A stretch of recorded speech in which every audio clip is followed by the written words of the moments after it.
Hello friends, all of you are welcome to Shikshan classes YouTube channel. I hope all of you are well.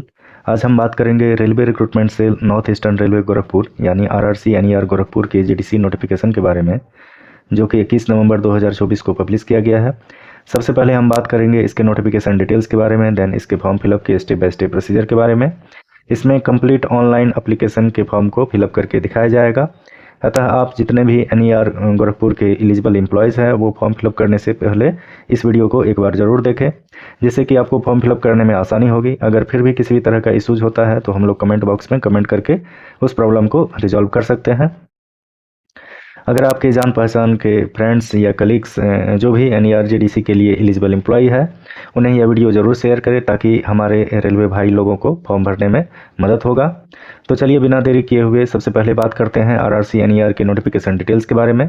इसमें हम discuss करेंगे vacancy details, eligibility criteria, minimum educational qualification, age limit, medical fitness, application fee, recruitment process, stages of examination, hall ticket etcetera के बारे में।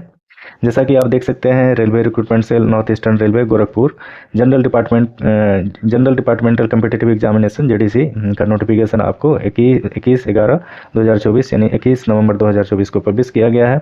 इसमें दिया गया है all regular group C and erstwhile group D employees of North Eastern railway and MCF primarily fulfilling and the eligibility criteria में apply, यानी कि जो भी रेगुलर ग्रुप सी और ग्रुप डी के एम्प्लॉयज़ है नॉर्थ ईस्टर्न रेलवे के और एमसीएफ रायबरेली के यानी मॉडर्न कोच फैक्ट्री रायबरेली के, अगर वो एलिजिबिलिटी क्राइटेरिया को फुलफिल कर पा रहे हैं तो वो इस फॉर्म को अप्लाई कर सकते हैं। यहाँ पे आपको दे दिया गया है ओपनिंग डेट एंड टाइम और क्लोजिंग डेट एंड टाइम, यानी कि ओपनिंग डेट एंड टाइम जो है 21 नवंबर 2024 शाम 6 बजे से है और क्लोजिंग डेट एंड टाइम जो है 20 दिसंबर 2024 शाम 6 बजे तक है। यानी कि आपको फॉर्म भरने का जो समय दिया गया है वो 21 नवंबर 2024 से 20 दिसंबर 2024 है। इस बीच आप फॉर्म को अप्लाई कर सकते हैं।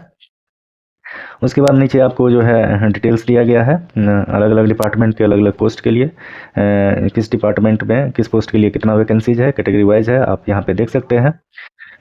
यहाँ पे देख सकते हैं कि टोटल वैकेंसीज जो है आपको यहाँ पे दिया गया है 221 एंड इसमें यूआर की बात करें तो यूआर में जो है आपको 122 सीट्स है और ओबीसी में जो है आपको 51 सीट है और एससी में जो है आपको 32 सीट है और एसटी में जो है आपको 16 सीट दिया गया है और पीडब्ल्यूबीडी यानी पर्सन विथ बेंचमार्क डिजेबिलिटी के लिए भी 9 सीट जो है आपको रिजर्व करके रखा गया है।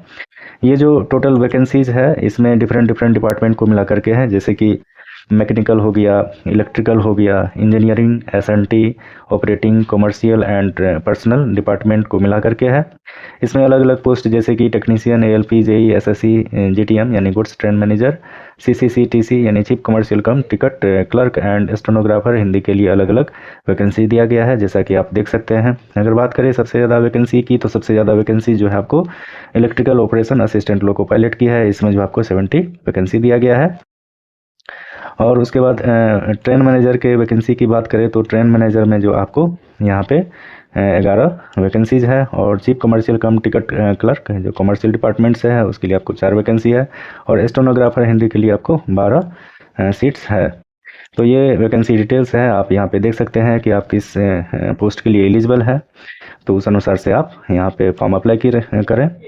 उसके बाद सेकंड नंबर में आपको दिया गया है एलिजिबिलिटी क्राइटेरिया। तो एलिजिबिलिटी क्राइटेरिया में दिया गया है कि आप ये चीज़ इंश्योर कर लीजिए कि आप जो भी पोस्ट को फिलअप कर रहे हैं और उसके एलिजिबिलिटी क्राइटेरिया को फुलफिल कर पा रहे हैं कि नहीं, उस अनुसार से आप फॉर्म अप्लाई करें, क्योंकि आप जो भी ऑनलाइन एप्लीकेशन में डिटेल्स देंगे उसी को आधार मान करके आपका एडमिट कार्ड इशू किया जाएगा और एग्ज़ाम में बैठने के लिए दिया जाएगा और बाद में डीबी के टाइम जो है आपको वो डिटेल्स मैच करेंगे। अगर किसी कारणवश या आप डिटेल्स इनकरेक्ट देते हैं या फॉल्स देते हैं तो आपका कैंडिडेचर रिजेक्ट कर दिया जाएगा और आपके अगेंस्ट जो है डी एंड ए आर, यानी D and A R means होता है डिसिप्लिन एंड अपील रूल 1968 होता है, वो आप पे लागू किया जाएगा। तो ये आपका एलिजिबिलिटी क्राइटेरिया से संबंधित है, तो आप अपने आप को इंश्योर कर लीजिए कि आप किस पोस्ट के लिए एलिजिबल है।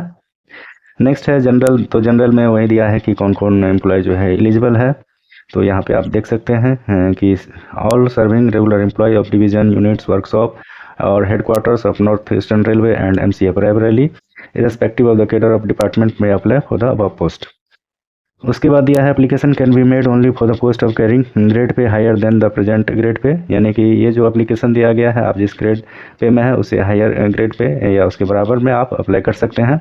और यहाँ पे दिया गया है कि for safety category post employee working in the same grade pay level में ऑल्सो अप्लाई, जो भी सेफ्टी कैटेगरी के एम्प्लॉयज़ है वो सेम ग्रेड पे में है तो इसमें अप्लाई कर सकते हैं। यहाँ पे आपको ग्रेड पे दिया गया है, जैसे कि टेक्नीशियन के लिए आप लोग जानते ही होंगे कि लेवल 2 का जॉब रहता है और असिस्टेंट लोको पायलट भी लेवल 2 का जॉब रहता है। उसके बाद आपको जेई हो गया लेवल 6 का जॉब और एसएससी जो है आपको यहाँ पे लेवल 7 का जॉब है। उसके बाद गुड्स ट्रेन मैनेजर लेवल 5 का जॉब है। Chief commercial cum ticket clerk जो है लेवल 6 का जॉब है और स्टेनोग्राफर हिंदी जो है लेवल 4 का जॉब है। तो यहाँ पे ये आप देख सकते हैं। उसके बाद नेक्स्ट आपको यहाँ पे जो है दिया गया है कि इस पोस्ट में जो है कौन कौन से जो है पोस्ट सेफ्टी कैटेगरी में है, तो लगभग सारे पोस्ट इसमें दिया है सेफ्टी कैटेगरी में, जो भी टेक्नीशियन है, असिस्टेंट लोको पायलट है, जेई है, एसएससी है, गुड्स ट्रेन मैनेजर है, तो ये सब जो है सेफ्टी कैटेगरी में है। और बाद बाकी जो कमर्शियल डिपार्टमेंट है और पर्सनल डिपार्टमेंट है वो सेफ्टी कैटेगरी में नहीं आते हैं। उसके बाद यहाँ नोट में दिया गया है railway employees govern by RPF या RPSC rule will not be eligible for GDC, यानी कि जो भी आरपीएफ स्टाफ है वो इस जीडीसी के लिए एलिजिबल नहीं है। नेक्स्ट आपको मिनिमम एजुकेशनल क्वालिफिकेशन दिया गया है कि इसमें जो है जो भी पोस्ट है उसके लिए क्या क्वालिफिकेशन होना चाहिए। आप देख सकते हैं जैसा कि आप लोग जानते भी होंगे कि टेक्नीशियन के लिए जो मिनिमम क्वालिफिकेशन होता है वो मैट्रिक प्लस आईटीआई होता है और असिस्टेंट लोको पायलट के लिए भी क्या होता है मैट्रिक प्लस आईटीआई होता है। मिनिमम क्वालिफिकेशन की बात कर रहे हैं। उसके बाद जो है जेई के लिए डिप्लोमा दिया गया है और अलग अलग डिपार्टमेंट के लिए अलग अलग जो आपका रिलेवेंट ट्रेड के अनुसार यहाँ पे दिया गया है। तो आप यहाँ पे देख सकते हैं कि आपके पास कौन सा डिग्री है या आप किस क्वालिफिकेशन को फॉलो कर रहे हैं, तो उस अनुसार से यहाँ पे देख सकते हैं कि किस पोस्ट के लिए आप एलिजिबल है। और जेई के लिए जो है भी अलग अलग ट्रेड से दिया गया है किस डिपार्टमेंट के लिए कौन सा ट्रेड चाहिए। तो जेई के लिए जो है मिनिमम दिया है यहाँ पे 3 years diploma in civil engineering, तो 3 साल का डिप्लोमा कम से कम होना चाहिए। उसके बाद एसएससी के लिए जो है आपको 4 इयर्स दिया गया है, यानी 4 इयर्स मीन्स हो गया कि आप बीटेक का डिग्री अगर धारण करते हैं, आपके पास बीटेक का डिग्री है तो आप एसएससी के लिए एलिजिबल है। यहाँ पे जैसा कि आप देख सकते हैं सीनियर सेक्शन इंजीनियर पीवे और सीनियर सेक्शन इंजीनियर ड्राइंग के लिए 4 इयर्स बैचलर्स डिग्री दिया गया है। उसके बाद chief commercial cum ticket clerk के लिए डिग्री फ्रॉम रिकॉग्नाइज्ड यूनिवर्सिटी और इट्स इक्विवेलेंट, यानी कि गुड्स ट्रेन मैनेजर और सीसीसी टीसी के लिए जो है मिनिमम क्वालिफिकेशन जो है आपका ग्रेजुएशन होना चाहिए। और स्टेनोग्राफर हिंदी के लिए आपको 10+2 दिया गया है मिनिमम क्वालिफिकेशन और साथ ही साथ आपका शॉर्ट हैंड का स्पीड जो है 2 वर्ड्स पर मिनट और 10 मिनट आपको समय दिया गया है। तो ये तो रहा क्वालिफिकेशन से रिलेटेड बातें। तो यहाँ पे नोट में दिया गया है डिप्लोमा या degree in engineering will not be accepted in lieu of course completed act apprentices CCCA or ITI for the post of technician unless otherwise specified. Graduate Act apprentice will not be accepted in lieu of course completed Act apprentices CCAA. Those awaiting results for the final examination of the prescribed educational और technical qualification should not apply, यानी कि सबसे पहले तो जो भी जिसका भी रिजल्ट वेटिंग में चल रहा है वो इस फॉर्म के लिए एलिजिबल नहीं है। उसके बाद यहाँ पे दिया गया है कि जो भी डिप्लोमा या डिग्री इंजीनियरिंग में किए हुए हैं और वो अगर वो कोर्स कंप्लीटेड है उसका एक्ट अप्रेंटिस के तहत, वो आईटीआई के एवज में नहीं दे सकते हैं। जहाँ पे आईटीआई लागू होगा वहाँ पे आईटीआई ही लागू होगा, उसके बदले आप चाहेंगे तो जो कि हम डिप्लोमा किए हुए हैं तो हम फॉर्म फिलअप कर सकते हो तो नहीं कर सकते हैं। जैसे कि टेक्नीशियन के लिए जो है 10+2 आईटीआई है तो वहाँ पे आपको 10+2 आईटीआई मैंडेटरी है। अगर मान लीजिए कि आपके पास आईटीआई नहीं है, डिप्लोमा किए हैं, तो उस पोस्ट के लिए आप एलिजिबल नहीं है। नेक्स्ट बात करें एज लिमिट की, तो एज लिमिट यहाँ पे आपको दिया गया है कि मिनिमम यूआर के लिए 42 ईयर्स है, ओबीसी के लिए 45 ईयर्स है, एससी और एसटी के लिए 47 ईयर्स है। और नीचे आपको फिर मेडिकल फिटनेस दिया है। तो मेडिकल फिटनेस जैसा कि आप लोग जानते होंगे कि सबसे ज़्यादा जो मेडिकल फिटनेस होता है वो असिस्टेंट लोको पायलट के लिए होता है, जिसका कि A1 होता है। उसके बाद बाकी सब नॉर्मल रहता है। अगर आप चाहें तो मेडिकल जो फिटनेस होता है किस पोस्ट के लिए क्या है, तो वहाँ पे आप पढ़ सकते हैं। यहाँ पे दिया है the candidates are advise to read chapter 5 of Indian railway medical manual IRMM volume 1 में सारा डिटेल्स दिया गया है, वहाँ पे पढ़ सकते हैं। ये जो आपको कहाँ मिलेगा www.indianrailway.government.in पे मिल जाएगा। उसके बाद एप्लीकेशन फ़ी क्या है, तो एप्लीकेशन फ़ी नील है, यानी कि आपको कोई पैसा इसमें नहीं लगेगा, कोई रुपया नहीं लगेगा। एप्लीकेशन प्रोसीजर जो है, तो एप्लीकेशन प्रोसीजर क्या है, तो ऑनलाइन है। तो यहाँ पे दिया गया है कि आप जो है www.nerindianrailways.government.in पे जाके अपना ऑनलाइन एप्लीकेशन भर सकते हैं। लेकिन यहाँ पे ये वेबसाइट आप टाइप कीजिएगा, सर्च कीजिएगा तो यहाँ पे आप फॉर्म नहीं भर सकते हैं, उसके लिए आपको आगे बताया जाएगा। उसके बाद जो है फॉर्म भरने का डिटेल्स दिया गया है। यहाँ पे फिर जो है आपको एग्जामिनेशन ग्रुप जो है जो भी पोस्ट है उसको ग्रुप में बांट दिया गया है कि किस ग्रुप में कौन सा पोस्ट है। तो एग्जामिनेशन ग्रुप में जो है ये जो है सारा टेक्नीशियन को दिया गया है एग्जामिनेशन ग्रुप 1 में, और एग्जामिनेशन ग्रुप 2 में जो है आपको यहाँ पे दिया गया है जेई से रिलेटेड है, और आपको एग्जामिनेशन ग्रुप 3 में जो है ये सिग्नल एंड मेंटेनर पोस्ट के लिए है, और एग्जामिनेशन ग्रुप 4 में जो है आपको एसएससी के लिए दिया गया है, और एग्जामिनेशन ग्रुप 5 में जो है गुड्स ट्रेन मैनेजर और chief commercial cum ticket clerk के लिए है, और एग्जाम ग्रुप 6 में जो है स्टेनोग्राफर हिंदी के लिए है। यानी कि ये जितने भी पोस्ट है इस सारे पोस्ट को जो है 6 ग्रुप में बांट दिया गया है, और आप ग्रुप के अनुसार ही वहाँ पे प्रेफरेंस डालेंगे कि आपको पहले कौन सा ग्रुप को प्रेफर करना है। उसके बाद नीचे वहीं फॉर्म भरने का तरीका बताया गया है कि यहाँ पे कैसे कैसे क्या करना है। तो वहीं जो आपके पास register email ID mobile number ये सब चीज़ होना चाहिए। उसके बाद फ़ोटोग्राफ दिया गया है, फ़ोटोग्राफ का साइज़ तो ये मस्ट है कि आपका फ़ोटोग्राफ का साइज़ जो है 15 KB टू 40 KB के बीच होना चाहिए, और जो है सिग्नेचर भी इसी बीच रहेगा, और रेलिवेंट डॉक्यूमेंट जो है आपको वहाँ पर बताया जाएगा कि किस साइज़ का होना चाहिए। उसके बाद फिर नीचे आपको दिया गया है कि in case an application is rejected the candidate will be able to see the status along with the reasons for rejection. यानी कि जो भी कैंडिडेट का अगर फॉर्म भरने के बाद रिजेक्ट कर दिया जाता है तो वहाँ पे ये मेंशन किया जाएगा कि किस कारणवश आपका रिजेक्ट हुआ है, तो आप वहाँ पे ये वेबसाइट पे सर्च करके देख सकते हैं। उसके बाद दिया गया है कि आप जल्दी से जल्दी फॉर्म भर ले, अगर वेबसाइट रश वगैरह हो जाता है ट्रैफिक वगैरह के कारण, तो वो जो है आरआरसी इसके लिए लाइव जिम्मेदारी नहीं लेंगे, तो आप जो है समय से पहले फॉर्म को भर दें। उसके बाद है इनवैलिड एप्लीकेशन के बारे में भी बताया गया है कि आपका एप्लीकेशन इनवैलिड कैसे माना जाएगा। तो यहाँ पे दिया गया है कि इनकरेक्ट एम्प्लॉय अगर डिटेल्स आप भरते हैं फॉर्म में तो वो आपका इनकरेक्ट होता है, तो आपका इनवैलिड एप्लीकेशन माना जाएगा। ब्लैक एंड वाइट फ़ोटो और कैप और सनग्लास अगर स्मॉल साइज में नहीं है तो ये सब चीज़ है तो आपका इनवैलिड एप्लीकेशन माना जाएगा। एप्लीकेशन विदाउट फोटोग्राफ के भी इनवैलिड माना जाएगा। उसके बाद जो है मल्टीपल एप्लीकेशन अगर आप फॉर्म भरते हैं तो भी आपका एप्लीकेशन इनवैलिड माना जाएगा। यहाँ पे ये चीज़ देखिए कि जितने भी पोस्ट है सारे पोस्ट के लिए आपको एक ही एप्लीकेशन फिलअप करना है, और इसी में सारे पोस्ट के लिए आपका हो जाएगा। उसके बाद any other irregular entering the application form invalid, ये सब चीज़ है आपका किस तरह से इनवैलिड एप्लीकेशन होगा, तो ये आप देख सकते हैं। उसके बाद रिक्रूटमेंट प्रोसेस है, तो रिक्रूटमेंट प्रोसेस की बात करें तो यहाँ पे दिया गया है the recruitment process shall comprise of one और more stages computer based test और written examination followed by aptitude test where applicable, और उसके बाद document verification and medical examination. यानी ये जो पोस्ट है इसका जो रिक्रूटमेंट प्रोसेस क्या रहेगा, तो सिंगल या डबल यानी कि एक या एक से ज़्यादा CBT एग्ज़ाम कंडक्ट कर सकते हैं। जनरली एक ही एग्ज़ाम होगा, और उसके बाद जो है एप्टीट्यूड टेस्ट होगा यानी CBAT, जो भी लोको पायलट के हैं कैंडिडेट्स उनके लिए CBAT का एग्ज़ाम देना पड़ेगा। और उसके बाद जो है DB होगा और मेडिकल एग्जामिनेशन, यानी कि आपको 3 स्टेज में आपका रिक्रूटमेंट प्रोसेस होगा, CBT, उसके बाद document verification and medical examination. उसके बाद यहाँ पे दिया गया है कि इसमें नेगेटिव मार्किंग भी रहेगा, 1/3 मार्क रहेगा। उसके बाद जो है आपको यहाँ पे दिया है नॉर्मलाइजेशन भी हो सकता है अगर मतलब नॉर्मलाइजेशन की ज़रूरत पड़े तो। उसके बाद क्या क्या बैन है तो यहाँ पे दे दिया है मोबाइल फ़ोन, पेजर, स्लिप्टर, कैलकुलेटर, ये सब चीज़ बैन है। उसके बाद जो है यहाँ पे देख सकते हैं कि the standard of the question for the computer based test written examination will generally be in conformity with the educational standard prescribe for the post. यानी कि आपका जो क्वेश्चन का स्टैंडर्ड रहेगा, आप जिस पोस्ट के लिए एलिजिबल है या उस पोस्ट के लिए जो भी एजुकेशनल क्वालिफिकेशन का स्टैंडर्ड रखा गया है उसी अनुसार से क्वेश्चंस रहेंगे। उसके बाद जो है candidates will be short listed on the basis of merit list of the computer based test या रिटन एग्जामिनेशन, यानी कि CBT में जो भी आप मार्क्स लाते हैं उसी के मेरिट के आधार पर आपका जो है आपको जो है शॉर्ट लिस्ट किया जाएगा।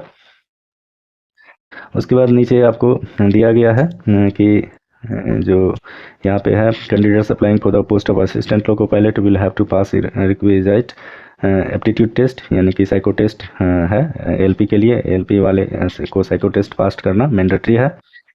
उसके बाद जो है शॉर्ट लिस्टेड कैंडिडेट को क्या है कि DB के लिए बुलाया जाएगा, और उसी टाइम जो है आपको मेडिकल के लिए भी बोला जाएगा। आप मेडिकल के लिए मेडिकल एग्जामिनेशन भी आपका उसके बाद हो जाएगा। उसके बाद नेक्स्ट है स्टेजेज ऑफ एग्जामिनेशन। तो यहाँ पे पहले भी चर्चा कर चुके हैं कि स्टेजेज ऑफ एग्जामिनेशन जो होगा एक या दो स्टेज में हो सकता है। एक या दो मेन तो होगा सीबीटी ही, उसके बाद डीबी और मेडिकल एग्ज़ाम का उतना ज़्यादा नहीं रहता है इम्पोर्टेंस। सबसे ज़्यादा है कि आपका सीबीटी, यानी कि एक या एक से ज़्यादा हो सकता है, यानी कि मिनिमम जो है एक होगा और मैक्सिमम दो हो सकता है। उसके बाद फिर जो है यहाँ पे हॉल टिकट यानी एडमिट कार्ड के बारे में कहा गया है कि आपका जो है एडमिट कार्ड जो है 2 weeks before the computer based test और रिटन एग्जामिनेशन या टेस्ट, यानी कि जो भी एग्ज़ाम होगा उससे 2 सप्ताह पहले आपको एडमिट कार्ड के बारे में बता दिया जाएगा या इशू कर दिया जाएगा। उसके बाद जो है आपको यहाँ पे दिया गया है कि कैंडिडेट मस्ट ब्रिंग, यानी कि आप जो एडमिट कार्ड एग्ज़ाम सेंटर पे लेके जाइएगा उसके साथ साथ वैलिड फ़ोटो आईडी जैसे वोटर कार्ड, आधार कार्ड, उसके बाद जो है आई कार्ड जो रेलवे गवर्नमेंट एम्प्लॉई है उसका वो आप लेके जाएंगे। उसके बाद वहाँ फ़ोटोग्राफ भी, पासपोर्ट साइज़ फ़ोटोग्राफ भी ले जा सकते हैं, ये ज़रूरी नहीं है लेकिन आप साथ में रखेंगे। उसके बाद जो है candidate should ensure to bring the following while coming for the examination, यानी कि एग्जामिनेशन सेंटर पे जाने से पहले आप 3 चीज़ देख सकते हैं कि इक्वल लेटर आपके पास होना चाहिए, 2 पासपोर्ट साइज कलर फोटोग्राफ होना चाहिए और वैलिड फ़ोटो आईडी कार्ड होना चाहिए। उसके बाद यहाँ पे दिया है person with bench mark disability, यानी कि अगर उसको ज़रूरत पड़ेगा स्क्राइब यानी कि उसके हेल्प करने के लिए तो उसको दिया जाएगा, उसको अलग से समय भी दिया जाता है। यहाँ पे दिया है पोस्ट और जो भी पीडब्ल्यूबीडी कैंडिडेट है किस पोस्ट में कितना किस पोस्ट के लिए क्या मैंडेटरी है, यहाँ पे देख सकते हैं अपना पीडब्ल्यूबीडी कैंडिडेट। उसके बाद कैंडिडेट शुड नोट, तो ये जो ऊपर में जितने भी चीज़ का जिक्र किए हैं तो ये सब चीज़ इसमें दिया गया है। यहाँ पे दिया गया है कि एक लाइन में बोले तो आरआरसी के पास सारे राइट्स हैं, वैकेंसी को इंक्रीज डिक्रीज, एग्ज़ाम कैंसिल या वैकेंसी को पूरी तरह से कैंसिल, यानी कि सारे राइट्स है वो कुछ भी कर सकते हैं और वो जो है बाइंडिंग है आपको मानना ही पड़ेगा।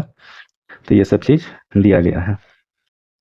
फॉर्म भरने से पहले जो जरूरी डॉक्यूमेंट्स है उसे आप तैयार करके रख ले, जैसे कि photo, signature, left thumb impression, 10th marksheet, 12th marksheet, ITI certificate या आप अप्रेंटिस कोर्स किए हुए हैं तो उसका certificate, graduation certificate, diploma certificate, BTech certificate या आप जिस पोस्ट के लिए एलिजिबल है उससे रिलेटेड जो भी रेलिवेंट डॉक्यूमेंट्स है उसका सर्टिफिकेट आप बना करके रख ले। और आपका ये जो डॉक्यूमेंट्स का साइज़ होना चाहिए वो 50 KB से 500 KB के बीच होना चाहिए। आप इन सारे डॉक्यूमेंट्स को प्रिस्क्राइब फॉर्मेट में बना करके स्पेसिफिक फाइल में सेव करके रख ले, जैसे कि फ़ोटो, सिग्नेचर और लेफ्ट थंब इम्प्रेशन जो है ये तीनों आपको जेपीजी फॉर्मेट में चाहिए। और बाद बाकी जो आपका 10th मार्कशीट या जो भी एजुकेशनल क्वालिफिकेशन से रिलेटेड सर्टिफिकेट है वो आपको ये पीडीएफ फॉर्मेट में चाहिए और इसका साइज़ जो है 50 KB से 500 KB के बीच होना चाहिए। इसमें आपको प्रिंट आउट एप्लीकेशन को अपने कंट्रोलिंग ऑफिसर से फॉरवर्ड करके अपलोड नहीं करना होगा, जैसा कि आरआरसी, एसईआर या ईआर में देखने को मिला था। एंड आपके पास जो भी रेलिवेंट एजुकेशनल सर्टिफिकेट है उसको सेल्फ अटेस्टेड करके अपलोड नहीं करना है।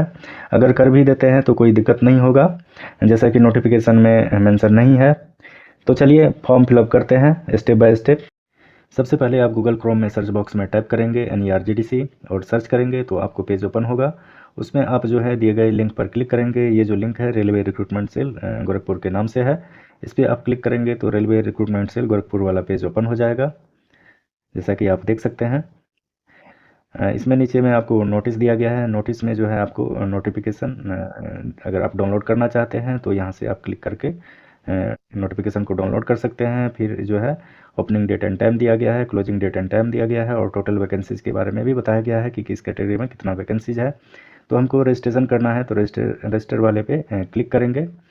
रजिस्टर वाले पे क्लिक करने के बाद जो है आपको रजिस्टर वाला पेज ओपन हो जाएगा, जैसा कि आप देख सकते हैं। यहाँ पे नोटिफिकेशन दिया गया है, आप चाहे तो आप यहाँ से पढ़ सकते हैं, नहीं तो नीचे आपको जो है कंफर्मेशन चेकबॉक्स दिया गया है, आप उसको क्लिक करेंगे।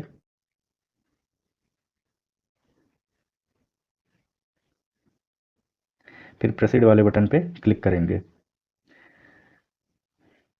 क्लिक करने के बाद जो है आपको रजिस्ट्रेशन के लिए एप्लीकेशन फॉर्म ओपन हो जाएगा। तो इसमें जो है एप्लीकेशन फॉर्म में आपका पर्सनल इन्फॉर्मेशन के बारे में पूछा जा रहा है, तो आपको यहाँ पे सही सही भरना है, जैसे एम्प्लॉय नंबर, आपका नाम, आपके फादर्स का नाम, mother's name, gender, HRMS ID, email ID, mobile number, Aadhaar number और आपका कम्युनिटी, फिर डेट ऑफ बर्थ है।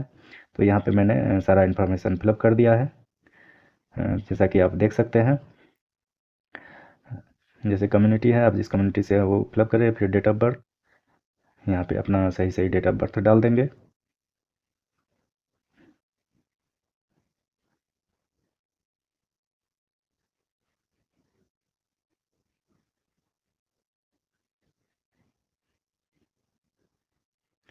ओके, तो यहाँ पे मैंने डेट ऑफ बर्थ डाल दिया। यहाँ पे ऑटोमेटिक आपको दिखा दिया कि आप कितने साल के हैं। फिर यहाँ डिक्लेरेशन में दिया गया है, तो यहाँ पे आप चेक बॉक्स को क्लिक करेंगे। फिर यहाँ पे जो वैलिड कैप्चा है वो आप यहाँ पे फिल करेंगे।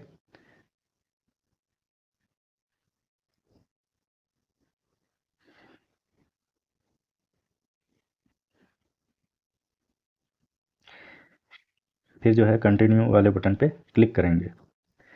कंटिन्यू बटन वाले पे क्लिक करने के बाद जो है आपका रजिस्ट्रेशन हो गया है। आप चाहे तो इसका स्क्रीनशॉट ले ले या आप इसको फ़ोटो खींच सकते हैं। इसमें जो आपका एप्लीकेशन नंबर और पासवर्ड दिया गया है, तो पासवर्ड तो आपका डेट ऑफ बर्थ है। फिर आप लॉगिन करके अपना एप्लीकेशन नंबर यहाँ फिलअप करेंगे। फिर आप जो है लॉगिन पासवर्ड जो आपका डेट ऑफ बर्थ है, फिर वैलिड कैप्चा है, इसको फिलअप करके आप लॉगिन करेंगे। लॉगिन वाले बटन पे क्लिक करेंगे। क्लिक करने के बाद जो है आपका नेक्स्ट स्टेप जो है आपका नेक्स्ट स्टेप के लिए आपका जो है पेज ओपन हो जाएगा। इसमें जो है स्टेप बाय स्टेप दिया गया है कि आपको जो है 5 स्टेप में एप्लीकेशन को कंप्लीट करना है। तो पहला जो है complete your application form part 1, तो पार्ट 1 पे क्लिक करेंगे। तो पार्ट 1 में जो है आपका कॉरस्पॉन्डेंट एड्रेस, परमानेंट एड्रेस और पर्सनल डिटेल्स और प्रेजेंट डिटेल्स के बारे में पूछा गया है। तो यहाँ पे आप सही सही फिलअप करेंगे। तो मैं कॉरस्पॉन्डेंट एड्रेस में अपना जो है जो भी मेरा है वो फिलअप कर देता हूँ।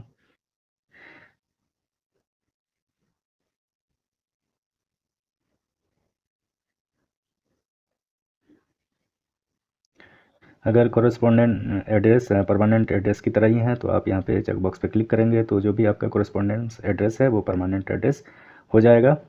उसके बाद पर्सनल डिटेल्स है, तो जो भी नियरेस्ट रेलवे स्टेशन है आप वहाँ पे मेंशन कर दें। जैसे कि मैं अपना जो भी मेरा नियरेस्ट रेलवे स्टेशन है तो मैं यहाँ पे फिल कर देता हूँ।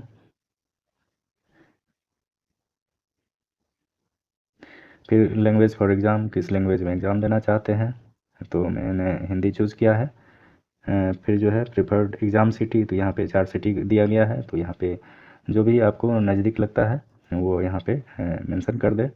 फिर रिलीजन, आपका रिलीजन क्या है। फिर मर्सल स्टेटस है कि आप मैरिड है या अनमैरिड, जो भी है यहाँ पे मेंशन कर दे। फिर जो है आपका 2 आइडेंटिफिकेशन मार्क्स यहाँ पे पूछा जा रहा है। तो जो भी आपका आइडेंटिफिकेशन मार्क्स है, चाहे आपका कहीं कट मार्क है या मोल है, तो यहाँ पे आप मेंशन कर सकते हैं। फिर अगर आप PWBD कैंडिडेट है तो यहाँ पे आप यस कर दें, नहीं तो नो करके आगे बढ़ जाए। फिर प्रेजेंट डिटेल्स में है कि आपका डेट ऑफ अपॉइंटमेंट, यानी कि आप रेलवे कर्मचारी है तो आपका जो बेसिक इन्फॉर्मेशन है यहाँ पे फिलअप कर दें। जैसे कि डेट ऑफ अपॉइंटमेंट, डिवीज़न, किस डिवीज़न में काम करते हैं, फिर कौन से डिपार्टमेंट में है, फिर क्या डेजिग्नेशन है, पे लेवल क्या है आपका, आपका कंट्रोलिंग ऑफिसर कौन है, और आपका प्लेस ऑफ पोस्टिंग कहाँ है। तो उस पर क्लिक करके आप इन सारे जो भी इन्फॉर्मेशन भरते हैं इसको एक बार चेकआउट कर ले कि आप सही सही फिलअप कर रहे हैं कि नहीं कर रहे हैं। फिर जो है आप प्रोसीड पे क्लिक करके आगे बढ़ जाए। तो मेरा जो है पार्ट 1 कंप्लीट हो गया है। नेक्स्ट जो है एप्लीकेशन पार्ट 2 है, तो पार्ट 2 वाले पे क्लिक करेंगे। पार्ट 2 में जो है आपको एडुकेशनल डिटेल्स के बारे में पूछा जा रहा है। तो जो भी आपके पास रेलिवेंट एडुकेशनल डिटेल्स है तो यहाँ पे आप फिलअप कर सकते हैं। तो यहाँ जो है 10th से लेके बीटेक तक का दिया गया है। आपके पास अगर 10th से लेके बीटेक तक का डिग्री है तो वो यहाँ पे फिलअप कर दे। तो सबसे पहले 10th जो है ये सभी के लिए मैंडेटरी है। तो यहाँ पे आपको रोल नंबर, बोर्ड,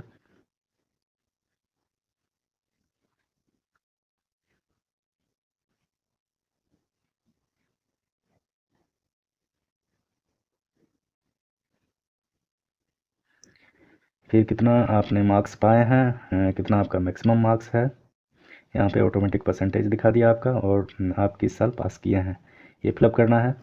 फिर 12th है, आप अगर 12th का यहाँ पे डिटेल्स देना चाहते हैं तो यहाँ पे यस और नो करके दिया गया है। अगर नो पे क्लिक कीजिएगा तो यहाँ पे आप कोई भी चीज़ नहीं लिख पाइएगा। तो यहाँ पे हमको 12th का डिटेल्स फिलअप करना है, तो यस पे क्लिक करके यहाँ पे जो भी डिटेल्स है यहाँ फिलअप करेंगे। फिर आईटीआई है तो आईटीआई पे यस वाले पे क्लिक करेंगे और आईटीआई का डिटेल्स यहाँ पे फिलअप करेंगे। जैसे नेम ऑफ ऑर्गेनाइजेशन है तो आप सीबीटी या एनसीबीटी से किए हैं, जिससे किए हैं वो यहाँ पे फिलअप करें। फिर आपका क्या ट्रेड है और आप जो है किस ईयर में पास किए हैं वो यहाँ पे मेंशन कर दें। फिर कोर्स कंप्लीटेड एक्ट अप्रेंटिस अगर किए हैं तो यहाँ पे यस करें, अगर नहीं किए हैं तो नो करें। तो मेरे पास नहीं है तो मैं यहाँ पे नो कर देता हूँ।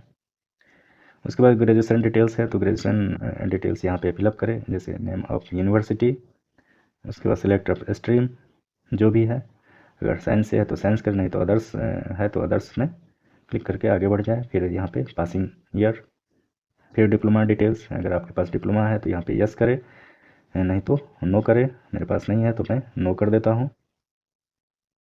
फिर यहाँ पे बीटेक डिटेल्स है तो अगर है तो यस करें और ये यहाँ पे अपना डिटेल्स फिलअप करें, अगर नहीं है तो नो करके आगे बढ़ जाए। तो यहाँ पे मैंने सही सही जो है डिटेल्स फिलअप कर दिया हूँ।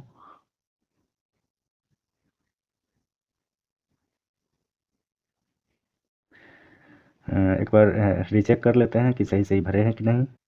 फिर प्रोसीड पे क्लिक करके आप आगे बढ़ें। आपका जो है पार्ट 2 भी कंप्लीट हो गया। अब है सिलेक्ट पोस्ट प्रेफरेंस स्टेप 3 में, तो उस पर क्लिक करेंगे।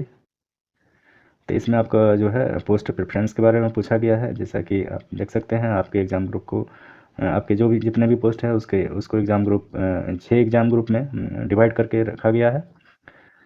पहला एग्ज़ाम ग्रुप में आपको टेक्नीशियन रखा गया है, दूसरा एग्ज़ाम ग्रुप में जो है जेई है, तीसरा एग्ज़ाम ग्रुप में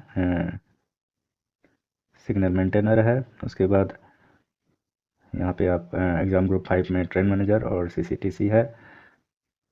तो यहाँ पे मैं जो भी मेरा पहला प्रेफरेंस होगा कि अगर मैं मेरा सिलेक्शन हो जाता है तो पहले हमको कौन सा पोस्ट मिले, तो यहाँ पे आप प्रेफरेंस के आधार पे यहाँ पे चूज कर सकते हैं।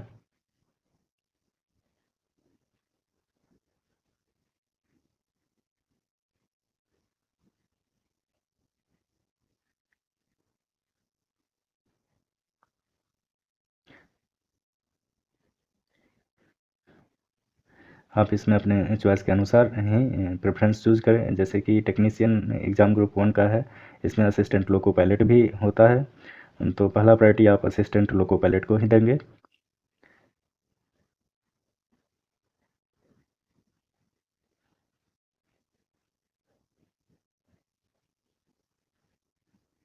आप जो है अपना एग्ज़ाम ग्रुप सही सही फिलअप कर दें।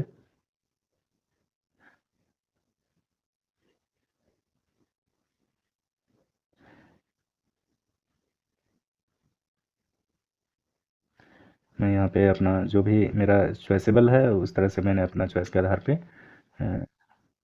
एग्ज़ाम ग्रुप को चूज़ कर लेता हूँ। अगर आप चाहें तो फिर से जो है अपना डिटेल्स भर सकते हैं एग्ज़ाम ग्रुप में।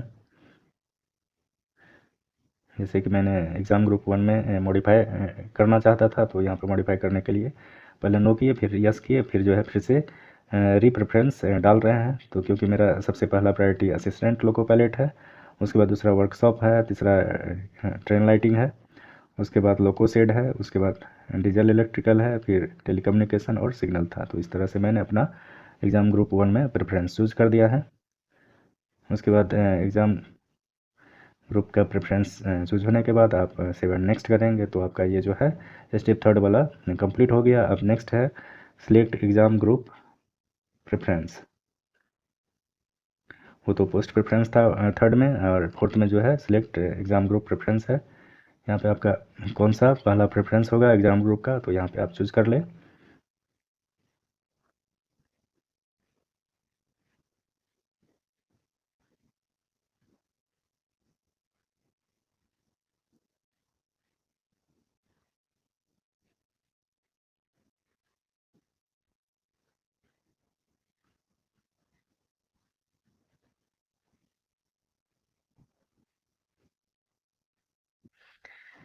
चूज़ करने के बाद आप सेवन नेक्स्ट करेंगे, फिर जो है ओके वाले बटन पे क्लिक करेंगे।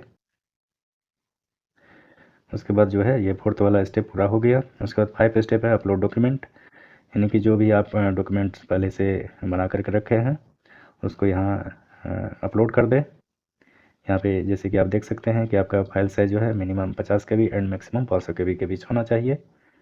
तो जो भी मैं पोस्ट के लिए एलिजिबल था, जो भी एग्ज़ाम ग्रुप के लिए, तो उस अनुसार से मेरा क्वालिफ़िकेशन डिटेल्स यहाँ पे आया है। जैसे ग्रेजुएशन तक का था तो दिया, मेरे पास बीटेक डिप्लोमा नहीं था तो यहाँ पे ऑप्शन नहीं दिया है। अगर आपके पास है तो यहाँ पे आ जाएगा। सबसे पहले आपको आपका अपना फ़ोटो अपलोड करना है, फिर सिग्नेचर है, फिर लेफ्ट थंब इम्प्रेशन है, फिर 10th मार्कशीट जो भी है यहाँ पे दिया गया है। आप यहाँ पे स्टेप बाय स्टेप यहाँ पे अपलोड कर सकते हैं। आपका यहाँ पे अगर 50 KB से कम है फाइल साइज़ तो यहाँ पे नहीं लेगा, यानी कि आपको यहाँ पे कम से कम 50 KB से ज़्यादा होना चाहिए और 500 KB से ज़्यादा नहीं होना चाहिए, यानी कि 50 और 500 KB के बीच होना चाहिए। इसलिए आप पहले से ये स्पेसिफिक फॉर्मेट में बना करके रख लें, जिससे कि आपको यहाँ पे अपलोड करने में कोई परेशानी नहीं होगी।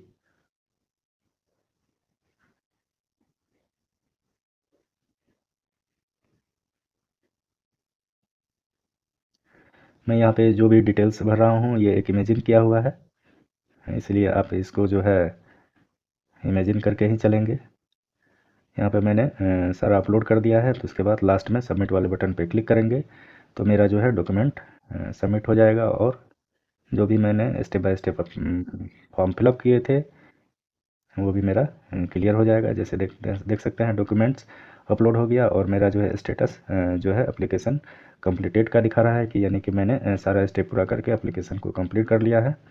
अगर अब मैं इसका प्रिंट लेना चाहता हूँ तो प्रिंट वाले ऑप्शन पे जाएंगे, उस पर क्लिक करेंगे। यहाँ पे जैसा कि देख सकते हैं